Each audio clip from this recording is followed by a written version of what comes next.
तो कोई नहीं है ना कि मौत पर हक है, कुल्लु नफ्सिन ज़ाइक़तुल मौत है।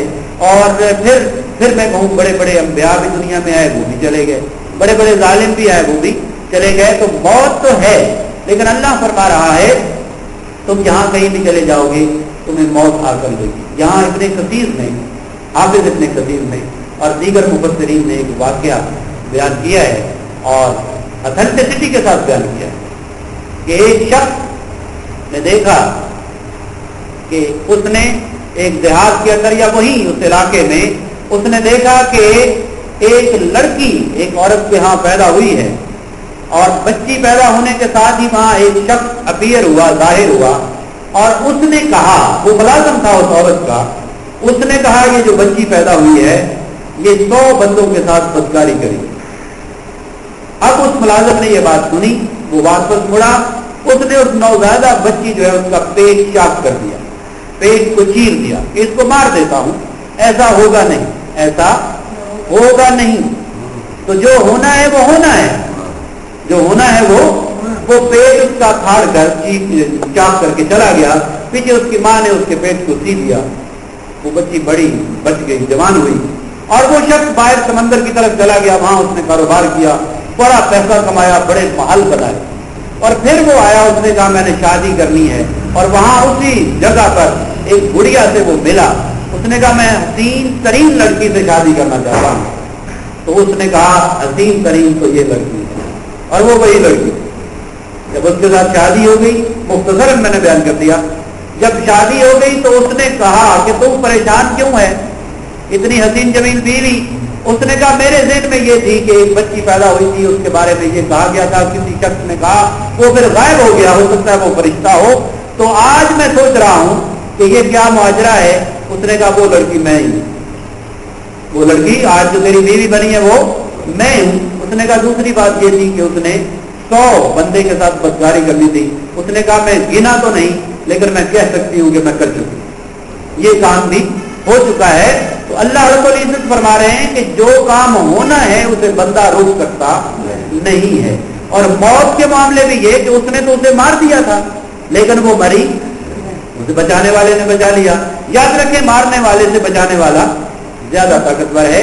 इसी तरह का एक वाक़या हज़रत सुलेमान अलैहिस्सलाम के दौर का भी आता है कि आप एक दिन बैठे थे अपने दरबार में, से इजराइल आए, एक शख्स ने दुआ के लिए अर्ज किया कि या हजरत दुआ करें मुझे इजराइल की पहचान मिल जाए। अब देखो इंसान चाहता है अगर हमें इजराइल की पहचान मिल जाए हम जिंदा रहेंगे, हम तो हर वक्त उसे ही ढूंढते रहेंगे कहीं आ ना जाए, हम तो डरते रहेंगे, हर वक्त मरते रहेंगे। अल्लाह के नबी ने दुआ की, उसको दुआ कबूल हो गई। इजराइल जब भी आता वो उसको देख लेता, वो उसको दूसरों को नजर नहीं आता, उसको देख लेता। एक दिन वो दरबार में बैठा, सुलेमान अलैहिस्सलाम बैठे हैं, इजराइल आए किसी काम से, नबियों के साथ मामलात अल्लाह ताला फरिश्तों के जरिए से करता है। अब इजराइल उस बंदे को देख रहा है, वो बंदा इजराइल को देख रहा है, आपस में नजरें मिल रही हैं। अब जब इजराइल बात करके काम करके चले गए तो वो शख्स हजरत सुलेमान अलैहिस्सलाम के पास आया, अर्ज की या हजरत, या नबी अल्लाह, आज इजराइल मुझे बड़ा गौर से देख रहा, लगता है मेरा वक्त आ गया है, लिहाजा मुझे मौत से बचा लीजिए, मुझे यहां से कहीं दूर हवा को हुक्म दे फेंक दे। आज इजराइल बड़ा गुस्से में था और सिर्फ मुझे देख रहा था। हजरत अल्लाह के नबी ने हवा को हुक्म दिया, इसको उठाकर फला रेगिस्तान में, जंगल में कहीं हजारों मील दूर इसको फेंका।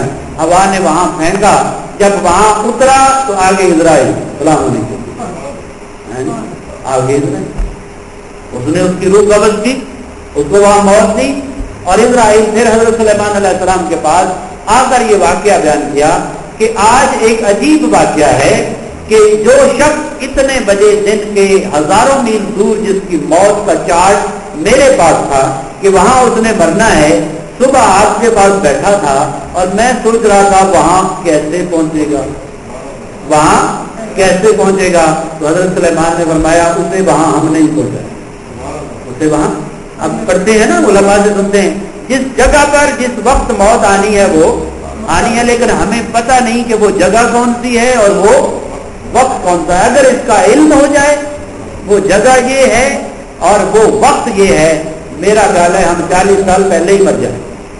ایسا ہی ہے نا بھائی, کسی بندے کو بتا دیا جائے 40 سال بعد تمہیں فوت ہو جانا ہے, ہمیں پتا ہے پتہ نہیں 40 سال گزارنے بھی ہیں کہ, یعنی یہ پتا ہے 40 سال گزارنے ہیں یا نہیں, اس پر ایمان ہے ہمارا.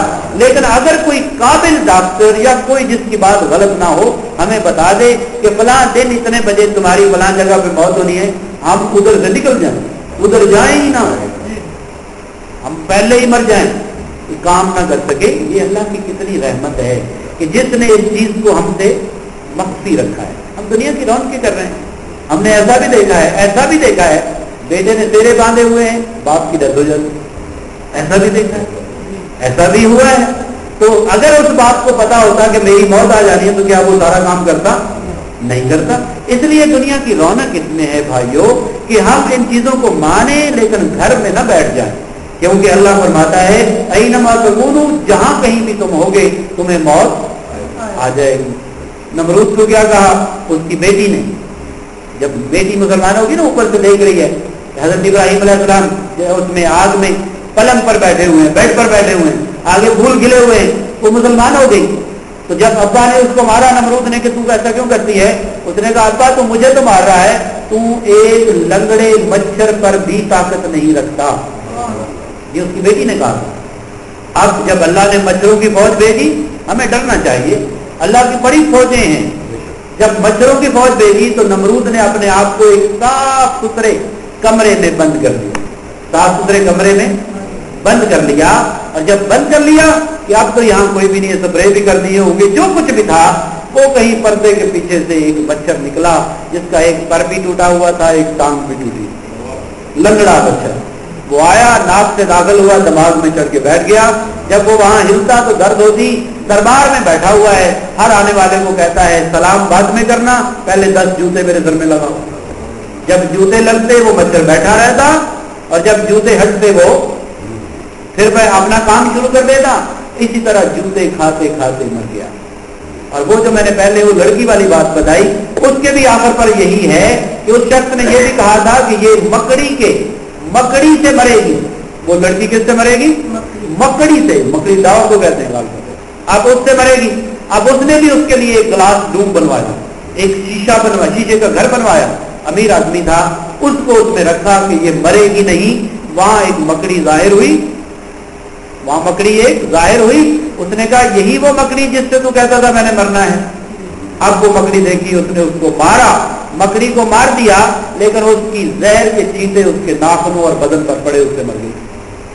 تو مرنا جو ہے یہ برحق ہے. تو اللہ رب العزت نے فرمایا اگر جہاد میں مرو گے تو پھر شہید, پھر تمہیں زندگی مل جائے گی, پھر تمہیں وہ زندگی ملے گی جس کی کوئی انتہا نہیں ہے. اور تم جہاں بھی ہو, بلو کنتم فی بروج مشیدۃ, تم کسی بڑے بڑے برجوں اور قلعوں میں بند ہو, اور بلٹ پروف اور بم پروف گاڑیوں میں بند ہو. اس کا آج ترجمہ یہ کیا جا سکتا ہے. اچھا میں آپ کو یہ بات بتا دوں, آپ شاہ رفیع الدین کا ترجمہ, عبدالعزیز محمد دہلوی یا اس دور کے ترجمے پڑھیں, اور آج کے جو لیٹسٹ ترجمے ہیں ان کو پڑھیں. آپ کو پتا چلے گا بہت ترجموں میں فرق ہے, ترجموں میں بہت فرق ہے.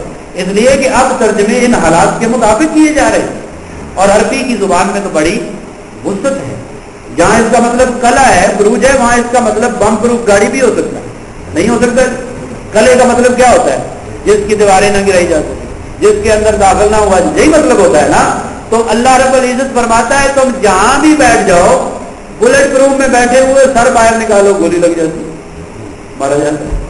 ٹھیک ہے نا جناب. تو اس میں یہ ہے کہ اللہ فرماتا ہے جہاں بھی پڑے اپنے لیے برج بنوا لو, اپنے لیے سیکورٹی کے number 1 step, number 2 step, number 3 step بنا لو, جو کچھ بھی بنا لو, وہاں تم ہر کسی کو روک سکتے ہو, لیکن اسرائیل کو روک نہیں سکتے ہو. اس نے تمہارے تک پہنچ جانا ہے. اور پھر فرمایا وَإِن تُصِبْهُمْ حَسَنَةٌ, اگر انہیں کوئی بھلائی ملتی ہے, اگر انہیں کوئی بھلائی ملتی ہے, خیر ملتی ہے, یقولوا, وہ کہتے ہیں هَذِهِ مِنْ عِنْدِ اللَّهِ, یہ اللہ کی طرف سے. اللہ کو بڑا مانتے ہیں. اب میں عرض کر دوں, اللہ کو بڑا مانتے ہیں. بھلائی ملتی ہے تو کیا کہتے ہیں یہ اللہ کی طرف سے ہے. تو پھر وَإِن تُصِبْهُمْ سَيِّئَةٌ, اگر انہیں کوئی बुराई मिलती है, तकलीफ पहुंचती है, कोई जनाब दिक पहुंचती है, तो कुरान कह रहा है, मैं नहीं कह रहा, यक़ूलू, वो कहते हैं हाज़िही मिन इंदिका, ए नबी ये तेरी वजह से है। तो ईद परस्त हैं, रिसालत के मुनकर हैं, ये मुनाफिक ही हो सकते हैं। ये सहाबा बोले, ये सहाबा मैंने सिर्फ तर्जमा किया है। भलाई मिलती है मुनाफिकीन को, तो कहते हैं अल्लाह की तरफ से। किधर से है? अल्लाह की तरफ से। और हजूर के साथ जिहाद पर जाते तकलीफ पहुंचती है, कभी नाकाबंदी हो जाती है, कभी ग़िज़ा कम हो जाती है, कभी कहर पड़ जाता है, तो ये अल्लाह की तरफ से नहीं है, ऐ नबी ये तेरी वजह से।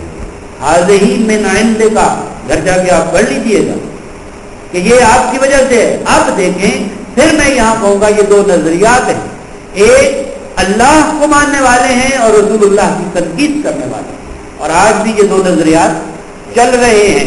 अल्लाह रब्बुल इज्जत ने तो कुरान मजीद में फरमाया कि अल्लाह का फजल और नबी का फजल एक ही फजल है। अल्लाह का अदब और नबी का अदब एक ही अदब है। अल्लाह की रजा नबी की रजा एक ही है।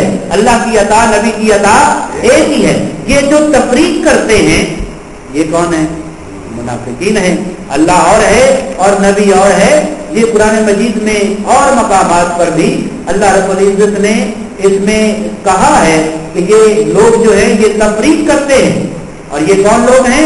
ये आयत नंबर 140 अन्निसा की पढ़ रहा हूँ, इन्नल्लज़ीना यकफुरूना बिल्लाहि व रुसुलिही, वो लोग जो अल्लाह और उसके रसूल का इनकार करते हैं, व युरीदूना, वो चाहते हैं, ऐन युफर्रिकू बैन अल्लाहि व रुसुलिही, कि वो अल्लाह और उसके रसूलों के दरमियान फर्क कर दे। कौन चाहता है? काफिर। कौन चाहता है? अल्लाह और उसके रसूल के दरमियान क्या कर दे? फर्क, तफरीक कर दे। हालांकि कुरान मजीद में अल्लाह फरमाता है, वमा रमैता इज़ रमैता वलाकिन्नल्लाह रमा, ऐ मेरे महबूब जब तूने कैंकरियां फेंकी थी वो हाथ तो तेरा हिला था, फेंकी तूने नहीं थी, मैंने फेंकी। अल्लाह नबी के फेल को अपना फेल, नबी के फजल को अपना फजल, नबी की रहमत को अपनी रहमत, नबी की रजा को अपनी रजा कहता है। अल्लाह जुदा सिर्फ एक मकाम पर करता है, और वो क्या है? मैं खालिक हूँ, ये मखलूक है। मैं खालिक हूँ, ये मैं मालिक हूँ, ये ममलूक है। मैं माबूद हूँ, ये आबिद है। बस ये तफरीक कायम रखो। बाकी जो खैर है अपने नबी से मंसूब कर दो, वो अल्लाह से ही मंसूब करने की बात है। कभी महबूब को, नबी को खुदा नहीं मानते। हम खुदा नहीं मानते। कोई मुसलमान ऐसा होगा?